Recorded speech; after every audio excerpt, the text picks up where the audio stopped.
بسم اللہ الرحمن الرحیم الصلاة والسلام علیک یا رسول اللہ وعلا آلک واصحابک یا حبیب اللہ۔ ناظرین، آج بڑا زبردست وظیفہ لے کر آپ کی خدمت میں حاضر ہوئے ہیں۔ آج جو وظیفہ بیان کیا جائے گا وہ قبر کے عذاب سے بچنے کا وظیفہ ہے، عذاب قبر سے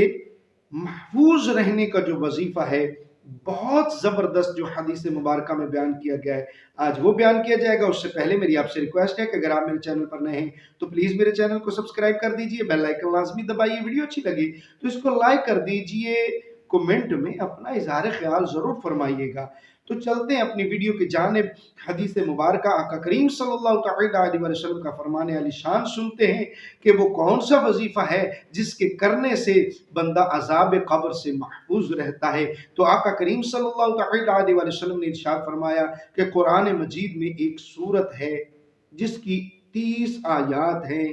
جس کو سورۃ الملک کہا جاتا ہے۔ اس کا وظیفہ کیا جائے، روزانہ سونے سے پہلے سورہ ملک شریف کی تلاوت کر لی جائے، اور فرمایا جو بندہ اس کا معمول بنا لے گا، جو بندہ روزانہ سورہ ملک کی سونے سے پہلے تلاوت کر کے سوئے گا تو اس کے لیے یہ درجہ ہے، اس کو یہ فضیلت ملے گی کہ جب قبر میں وہ پہنچے گا تو قبر میں جب منکر نکیرین عذاب کے لیے اس شخص کی طرف لپکیں گے، اس بندے کی طرف بڑھیں گے، تو اس وقت یہ سورت الملک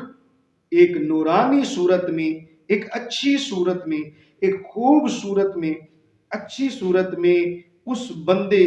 اور فرشتوں کے درمیان آڑ بن جائے گی، اور یہ سامنے کھڑی ہو جائے گی اور ان فرشتوں سے کہے گی کہ اے فرشتوں، اس شخص نے ساری زندگی میرا ساتھ دیا، مجھے اپنے ساتھ رکھا، مجھے اپنے سے جدا نہیں کیا، روزانہ سونے سے پہلے مجھے پڑھ کے سوتا تھا، تو آج مشکل وقت میں اس کو نہیں چھوڑوں گی، میں اس کے ساتھ رہوں گی، میں اس کا ساتھ نہیں چھوڑوں گی۔ تو اللہ رب العالمین ان فرشتوں سے فرمائے گا کہ اے فرشتوں، یہ میرا بندہ ہے، اس کو چھوڑ دو، اس پر عذاب قبر نازل نہ کرو، اس کو چھوڑ دو۔ اور دیکھیے سورہ ملک شریف کی برکت سے بندے سے عذاب قبر جو ہے وہ دور کر دیا جائے گا،